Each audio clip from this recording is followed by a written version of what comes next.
Hoje aqui no nosso canal Gap Filosófico vamos fazer uma leitura comentada de um artigo chamado Dialética e Dialeteísmo, evitar a explosão e enfrentar a exclusão. Um artigo visivelmente escrito diante de um debruçar-se sobre a obra de Hegel, né? Vai tentar dar conta de como, digamos assim, Hegel vai dialogar com os aspectos lógicos tradicionais a partir da ciência da lógica, né?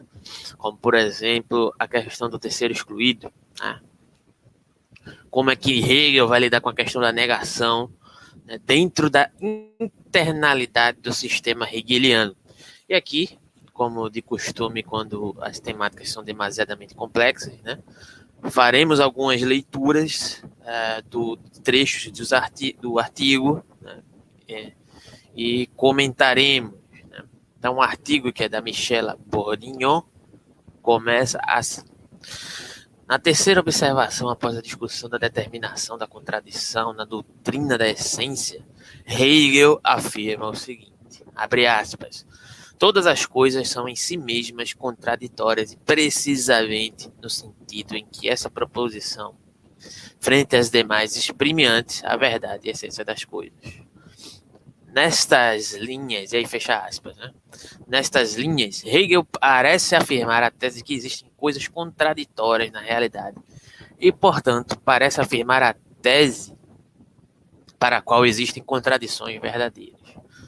Precisamente com base nessas considerações, dentro do debate contemporâneo, Hegel foi associado à tese dialeteísta. E aqui existe uma diferença, né, entre a questão dialética e dialeteísmo, que nós vamos ver logo mais.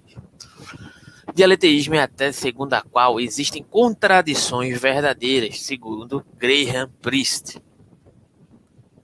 Segundo Graham Priest, é o advogado mais importante da tese dialeteísta. E, embora o trabalho dele não possa ser considerado uma interpretação da noção de contradição de Hegel, ele refere-se ao pensamento de Hegel como um dos antecedentes mais importantes do dialeteísmo na história da filosofia.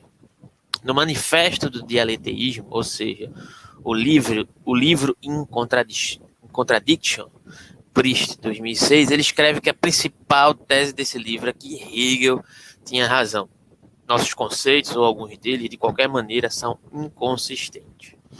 Mas quem, como Hegel e Priest, pretende argumentar que existem contradições verdadeiras, deve necessariamente enfrentar o problema da explosão. Explosão aqui é uma alusão, digamos assim, ao desmoronar do próprio sistema, né, elaborado, né, pelo Hegel, né, e aqui a partir desse comentador de Hegel, Priest, né, em relação com esse dialeteísmo, né, deve necessariamente enfrentar o problema da explosão, segundo o princípio ex falso, quod a afirmação da verdade de uma contradição dentro de um sistema implica a verdade de qualquer proposição do próprio sistema. Quer dizer, a contradição faz explodir o sistema lógico, ou seja, trivializa o sistema. Por isso, este princípio é chamado também de princípio da explosão.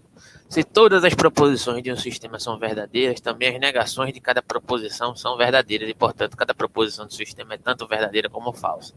Se isso acontece, o sistema explode e perde seu caráter informativo. Isso implica que o sistema não pode reivindicar qualquer pretensão científica.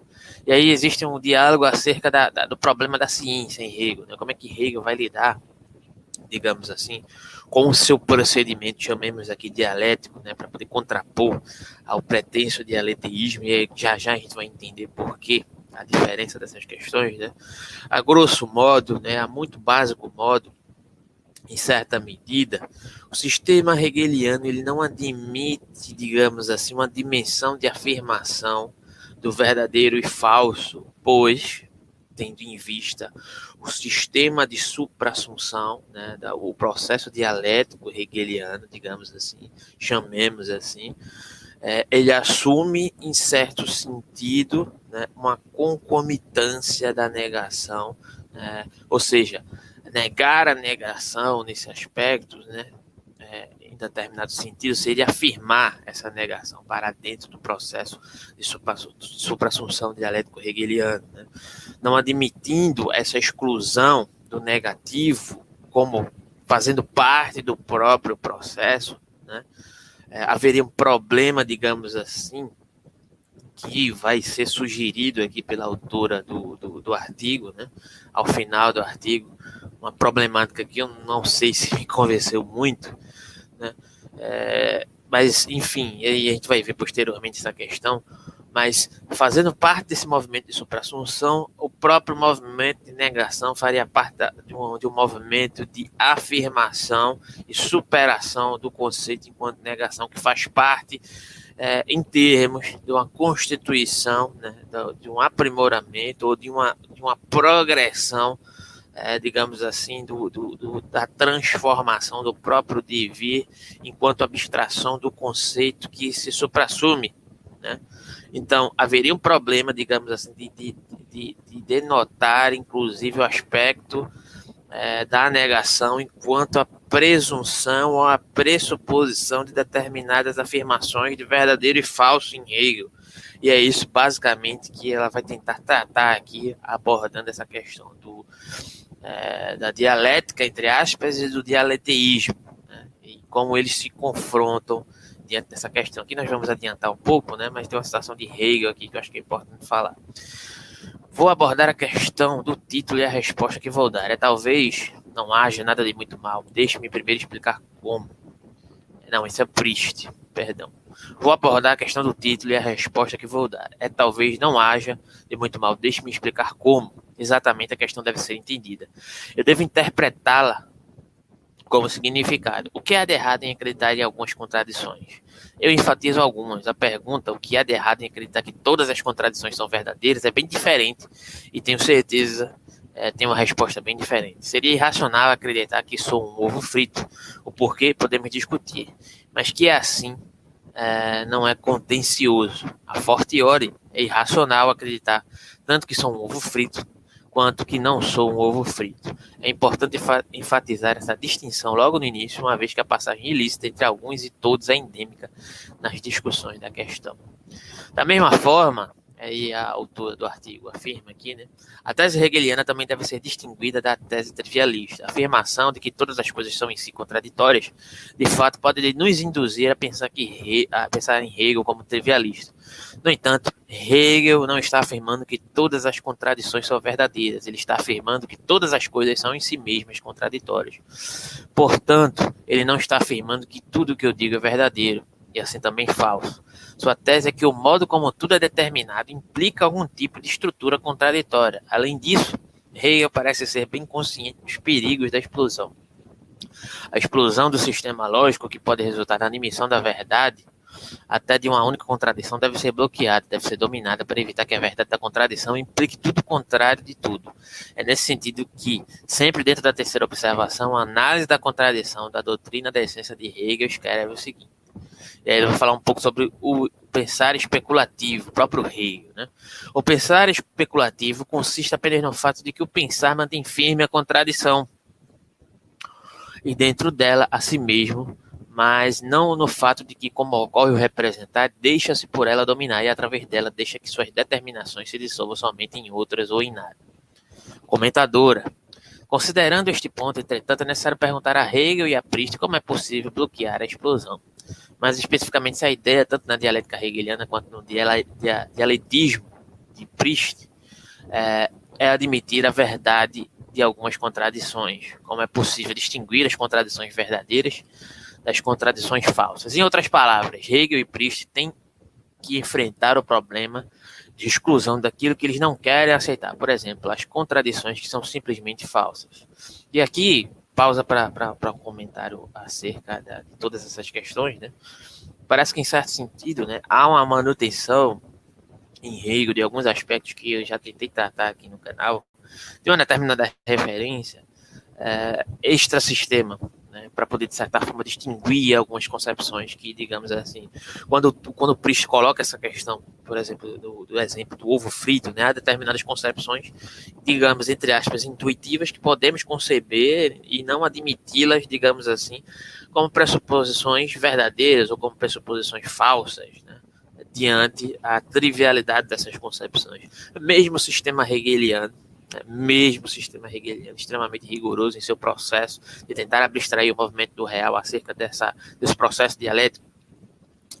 E aí, em certo sentido, vai fazer sentido o que tinha abordado aqui anteriormente no canal sobre alguns aspectos mitológicos arcaicos presentes, digamos assim, na filosofia de Hegel, que são herdadas da tradição filosófica de um modo geral, dos diálogos que Hegel nutre com a tradição filosófica de um modo geral, dos diálogos que Hegel nutre com toda a história da filosofia enquanto necessidade, dentro do seu próprio processo investigativo sistemático, né, hegeliano, né, é praticamente improvável que quaisquer filosofia, mesmo a filosofia hegeliana, consiga se despir totalmente desses fatores. Né? Apesar de que Hegel, né, a intencionalidade dele, pelo rigor da sua filosofia, pelo todo o seu movimento extremamente, digamos, rigoroso mesmo, né, do seu procedimento, né, entre aspas, dialético, mesmo ele não tem como, né, se despir dessas questões. Seguindo na leitura do artigo, né,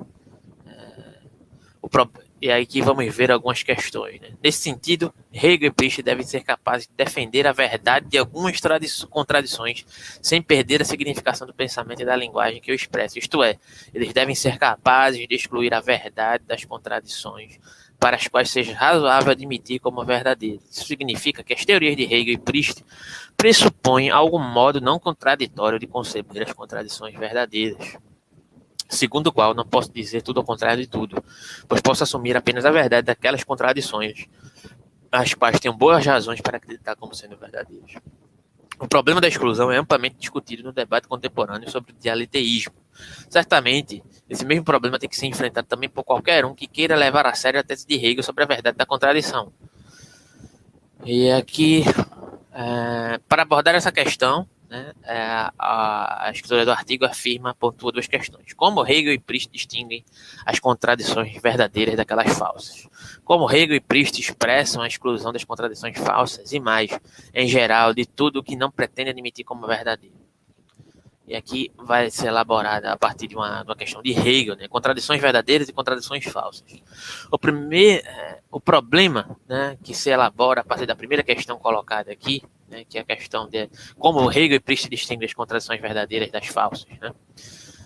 Tanto Hegel quanto Priest afirmam que algumas contradições são verdadeiras. Eles têm um critério para distinguir as contradições verdadeiras das contradições falsas? Uma pergunta. A resposta é muito simples. Se trata-se de um critério formal, não temos critério nenhum. Mas isso não parece representar um problema nem para Hegel nem para Priest. A justificação de Priest é a seguinte. Frequentemente me pedem um critério para determinar quando as contradições são aceitáveis e quando não são. Seria bom se houvesse uma resposta substancial para essa questão, ou mesmo se alguém pudesse dar uma resposta parcial, na forma de algum algoritmo, para demonstrar que uma área do discurso é livre das contradições. Mas duvido que isso seja possível. Isso também não é uma surpresa. Poucos agora suporiam seriamente que se possa dar um algoritmo ou qualquer outro critério informativo para determinar quando é racional aceitar algo. Não há razão para que o fato de algo ter uma certa forma sintática, seja P ou menos P, né? Ou seja P ou seja não P, digamos assim, ou qualquer outra coisa, deva mudar isso. Pode-se determinar a aceitabilidade de qualquer contradição, como de qualquer outra coisa, apenas em seus méritos individuais. A posição de Priest em relação à acusação de não fornecer um critério formal para distinguir as contradições verdadeiras das contradições falsas é muito simples. Basta perguntar o seguinte: é possível fornecer um critério formal para saber o que é razoável aceitar ou não aceitar no caso de sentenças não contraditórias? Repetindo, é possível fornecer um critério formal para saber o que é razoável aceitar ou não aceitar no caso de sentenças não contraditórias? A resposta, obviamente, é negativa. Não há nenhum critério meramente sintático para avaliar se uma sentença coerente é verdadeira ou falsa.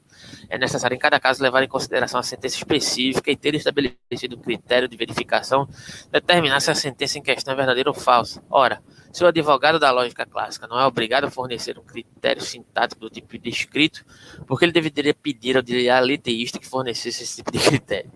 O que Priest está nos pedindo, se quiser discutir com ele, é considerar as sentenças contraditórias da mesma forma que as sentenças não contraditórias e avaliar a verdade e a falsidade com base nos métodos individuais das sentenças específicas.